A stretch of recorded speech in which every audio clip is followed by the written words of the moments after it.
सोचो एक ऐसे फराओ के बारे में जो सिर्फ इजिप्ट पर राज नहीं करना चाहता था, बल्कि वह इतिहास की धारा ही बदलना चाहता था।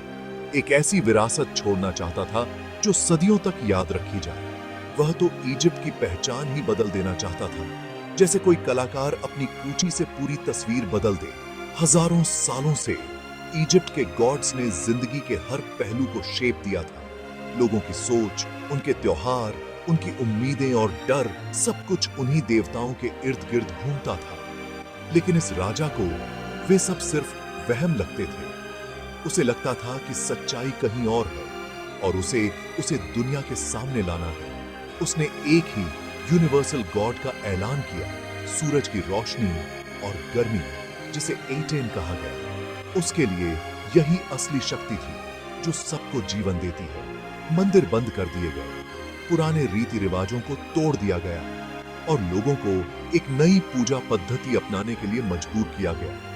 पुराने गॉड्स को मॉन्यूमेंट से मिटा दिया गया, उनकी मूर्तियों को तोड़ दिया गया और उनके नाम तक दीवारों से हटा दिए गए। और अमून के पावरफुल प्रीस्टहुड से उनका इन्फ्लुएंस छीन लिया गया। उसने कैपिटल बदल दी, आर्ट को ट्रांसफॉर्म किया और एक नई सोच को जन्म दिया। उसने इजिप्ट के लिए एक नया विजन मांगा, एक ऐसा सपना जिसमें सिर्फ एक भगवान हो और सब लोग उसकी रोशनी में एकजुट हो। 2 दशकों से भी कम समय के लिए उसने अपने हिसाब से किंगडम को फिर से बनाया, एक नई राजधानी बसाई और सब कुछ बदल डाला। उसकी रेवोल्यूशन पूरी तरह से थी, रिलीजन, पॉलिटिक्स, आर्ट, यहां तक कि रॉयल कोर्ट भी।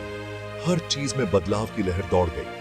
उसने अपने विजन के लिए सब कुछ दांव पर लगा दिया और उसे हेरेटिक किंग का टाइटल मिला। उसका नाम था अखनातेन, एक ऐसा राजा जिसने खुद को और अपने देश को बदलने की हिम्मत दिखाई। अखनातेन से पहले वह आमेनहोटेप था, एक पावरफुल फेरो और क्वीन का बेटा। लग्जरी में पैदा हुआ, वह एक ऐसी दुनिया में पला बढ़ा था जहां एक बहुत बड़ा पैंथियन राज करता था, ओसाइरिस, आइसिस, होरस और सबसे ऊपर आमुन का। रिलीजन ही जिंदगी थी और आमुन का प्रीस्टहुड बहुत ज्यादा पावर रखता था। आमेनहोटेप को राजा नहीं बनना था, लेकिन फेट ने दखल दिया। छोटी उम्र से ही वह छिपे हुए गॉड्स की तरफ नहीं, बल्कि विजिबल सन अतेन की तरफ आकर्षित हुआ।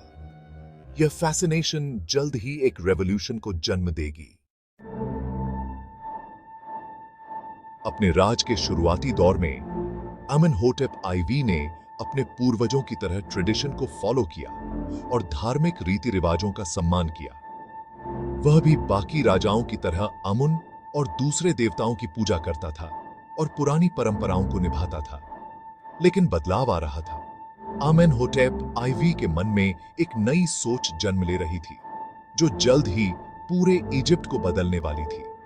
उसने अमुन के बगल में अटेन के लिए एक भव्य मंदिर बनवाया, जिसके खुले कोर्टयार्ड्स सूरज की रोशनी से भरे रहते थे। यह मंदिर बाकी मंदिरों से अलग था।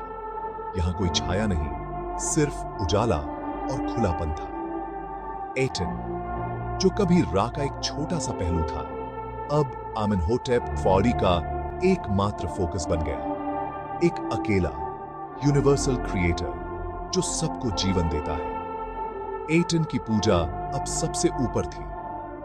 आमेनहोटेप आईवी ने खुद को एटेन का एकमात्र इंटरमीडियरी घोषित किया और एटेन को एकमात्र गॉड। अब सिर्फ वही राजा और एटेन के बीच का पुल था। पुराने प्रीस्टहुड्स ने अपनी सेंचुरीज पुरानी पावर खो दी। मंदिर का पैसा, सोना और संपत्ति अब सीधे राजा के पास चली गई। पुरानी व्यवस्था टूटने लगी। आदेश जारी हुए, आमुन का नाम हर जगह से मिटा दो, चाहे वो मंदिर की दीवार हो या कोई शिलालेख। पुराने गॉड्स की इमेजेस और मूर्तियों को नष्ट कर दिया गया। इजिप्ट के धार्मिक प्रतीकों को तोड़ा गया और उनकी जगह अटेन के प्रतीक आए।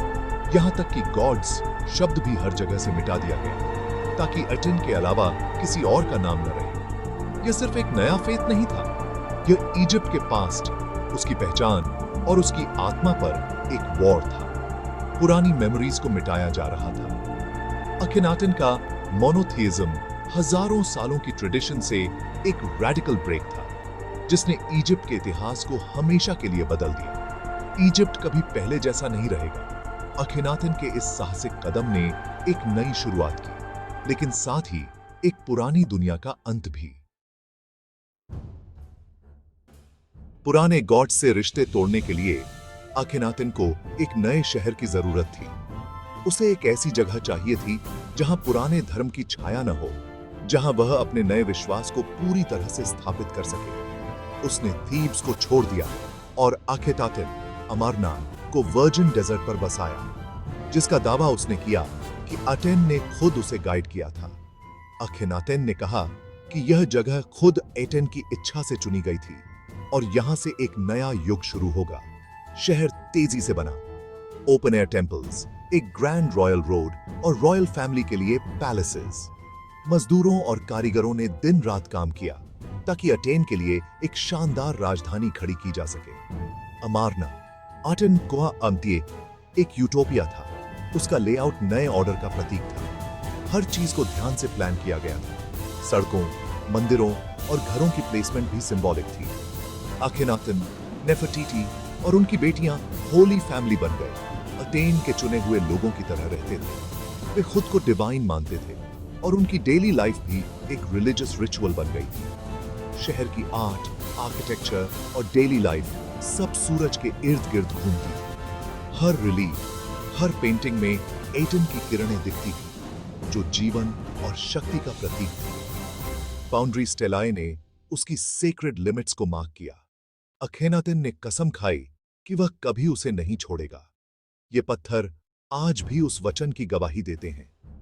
एक छोटे से पल के लिए अमारना इजिप्ट का धड़कता दिल था। यहां कला, संस्कृति और धर्म का अनोखा संगम हुआ, जिसने इतिहास में अपनी छाप छोड़ी। लेकिन उसकी चमक ज्यादा दिन नहीं टिक पाई। समय के साथ अमारना वीरान हो गया, पर उसकी कहानी आज भी रहस्य और आकर्षण से भरी है।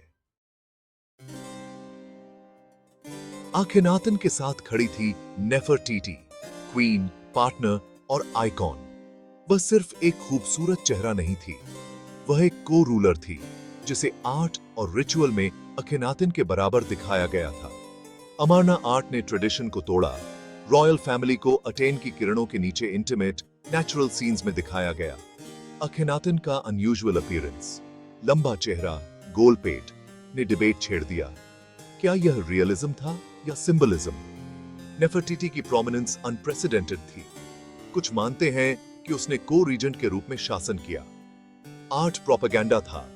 रॉयल फैमिली को डिवाइन इंटरमीडियरीज के रूप में पेश करता था। नेफरटीटी फेमिनिन पावर और रिलीजियस चेंज का एम्बॉडीमेंट बन गई। साथ मिलकर उन्होंने यह रीडिफाइन किया कि राज करने का क्या मतलब है और डिवाइन होने का क्या मतलब है।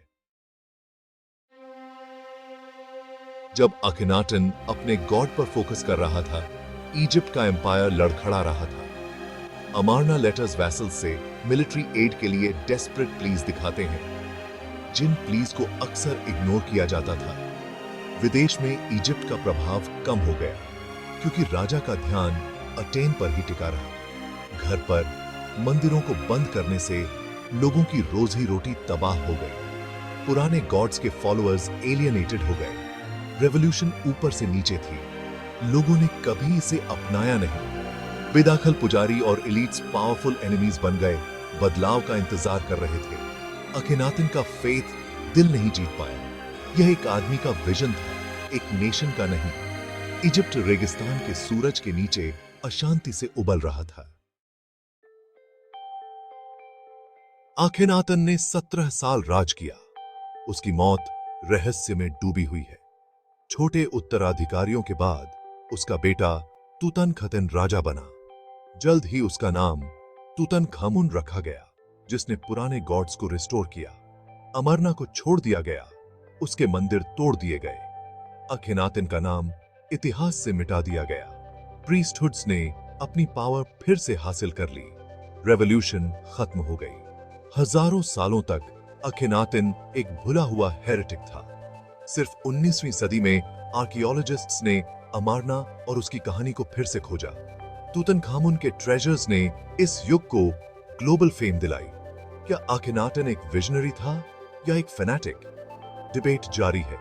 उसकी रेवोल्यूशन फेल हो गई, लेकिन उसकी लेगेसी इमॉर्टल है। अखिनाटन इजिप्ट का सबसे रहस्यमय और रेवोल्यूशनरी फेरो बना हुआ है। अखिनातेन, वो फराओ जिसने देवताओं को बदलने की हिम्मत की। क्या वो दुनिया का पहला सच्चा एकेश्वरवादी था या बस एक फेल शासक जिसे वक्त भूल गया? हिस्ट्री अभी भी तय नहीं कर पाई, पर एक बात तो पक्की है, वो इजिप्ट का सबसे रहस्यमय राजा बना हुआ है। अगर आपको ये स्टोरी अच्छी लगी तो प्लीज वीडियो को लाइक करें, हमारे चैनल को सब्सक्राइब करें और कमेंट्स में हमें बताएं, क्या अखीनातेन सही था या गलत? हम आपसे हिस्ट्री के अगले चैप्टर में मिलेंगे। देखने के लिए शुक्रिया।